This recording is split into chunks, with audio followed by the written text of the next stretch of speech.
C'est-à-dire qu'on a changé tout simplement le nom, mais la musique est la même.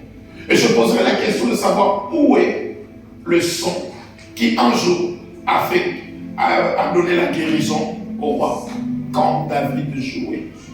Il y a le son des bien-aimés qui viennent directement de l'enfer pour envoûter les gens. On appelle ça, les bien-aimés, comment on appelle ça encore? Voilà, le message subliminal. Amen, amen. C'est-à-dire, tu entends le son, tu restes que dans le son, mais il y a un message à travers le son là qui t'inspire et qui te donne le mouvement compliqué. Et même à l'église, vous qui regardez beaucoup de TikTok et consorts, vous verrez même, si vous regardez la danse qu'on danse à l'église, c'est encore pire que ce que le monde danse des fois.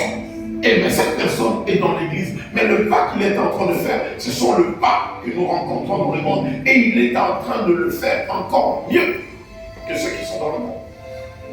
Un jour, il y a un frère qui a commencé à oindre les gens, on travaille dans toute l'église. J'ai dit l'onction, c'est spécialiser quelqu'un dans quelque chose. C'est-à-dire rendre quelqu'un habile à faire quelque chose. Comment toi peux-tu oindre toute l'église? Et ceux qui sont venus étant voleurs, quand tu commences à oindre ces gens-là, qu'est-ce qu'ils sont devenus? Spécialistes en vente. Amen, amen. Raison pour laquelle vous verrez les chrétiens qui n'ont jamais expérimenté les choses du monde, mais quand ils le font, ils les font tellement merveilleux. Pourquoi? Parce qu'ils ont eu aussi l'onction pour. Amen, amen. C'est pourquoi moi, particulièrement, je ne le ferai pas commencer à oindre toute l'église. Parce que je ne sais pas, l'onction va t'accompagner à faire mieux ce que tu as déjà commencé à faire dans l'église. C'est tout simplement débloquer ce que Dieu a commencé à manifester dans ta vie. Alors si je commence à te oindre sans pourtant tenir compte de ce que Dieu est en train de faire dans ta vie, peut-être je peux te oindre, mais la chose que tu fais, ce n'est pas toi qui le fais, mais c'est le diable qui a commencé une affaire avec toi. C'est-à-dire, je te donnerai plus d'onction pour voler, plus d'onction pour faire la prostitution, plus d'onction pour détester, plus d'onction pour haïr, raison pour laquelle beaucoup de chrétiens sont devenus spécialistes en querelle, en dispute. Et s'ils t'insultent, tu regrettes même pourquoi tu étais né. Amen, amen. Raison encore de plus, nous ne devons pas être emballés lorsqu'on nous appelle pour nous faire quelque chose, si réellement nous ne sommes pas convaincus. Ce n'est pas l'huile qui va te purifier.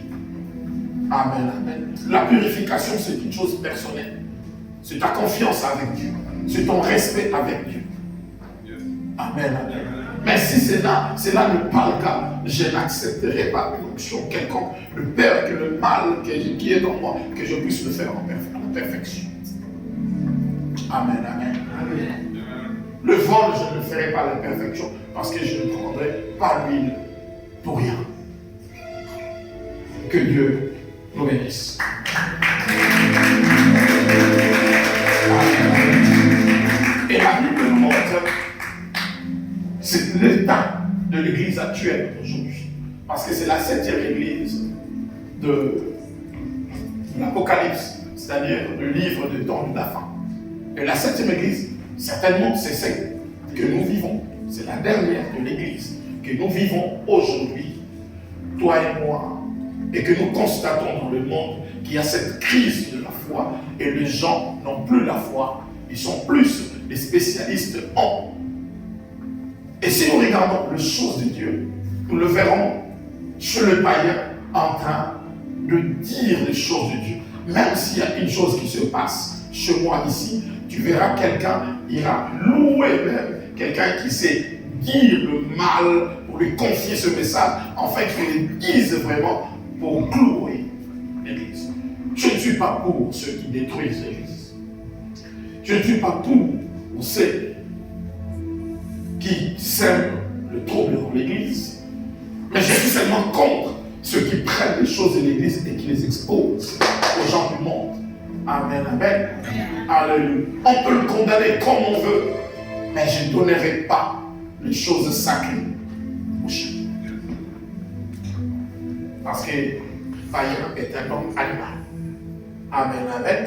Alors nous devons faire très très attention malgré la santé médiocre de l'Église, malgré la santé compliquée de l'Église, comme nous venons de lire dans l'Église dans la dernière Église de Laodicée, nous avons vu, malgré cela, il y a la présence de Jésus.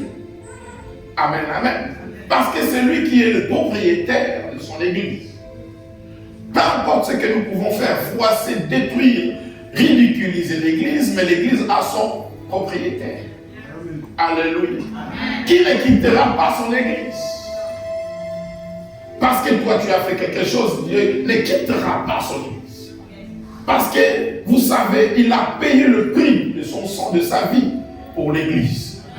Vous savez la douleur que Jésus a eue, la souffrance que Jésus a endurée pour son Église. Croyez-vous vraiment que Jésus pourrait abandonner son Église parce que toi tu as fait quelque chose? Alléluia. Lui qui a dit, même le port de ces jours de mort ne s'élèveront pas au-dessus de l'Église. Amen. Il a dit, je suis mort pour l'Église. Il y a une sœur que je connais. À l'époque, il y avait des DVD comme 33 tours, des gros disques de films. Alors la sœur a acheté, je ne sais pas, c'était vers 2500 francs français. Il a acheté son lecteur DVD. À l'époque, le DVD c'était le gros disque. Mais quelques temps après, on a fait sortir le DVD, le CD-ROM petit. Et c'est commencé 40 €, 50 €, 60 €. Mais lui, elle l'a acheté à 2500 francs français à l'époque. Mais la sœur ne pouvait pas se débarrasser de ça, bien que c'était déjà dépassé. Elle a dit non, je veux bien, mais j'ai acheté ça cher. Malgré que ce n'est pas à la mode, malgré que c'est démodé, mais j'ai acheté ça cher. C'est pourquoi j'ai du mal à m'en débarrasser. Si cette sœur-là avait du mal à s'en débarrasser de son DVD, et à combien plus forte raison, Jésus, qui t'a racheté à un grand prix, te laissera-t-il partir? Te laissera-t-il mourir? Te laissera-t-il inutile? Ou laissera-t-il son église tomber? Non!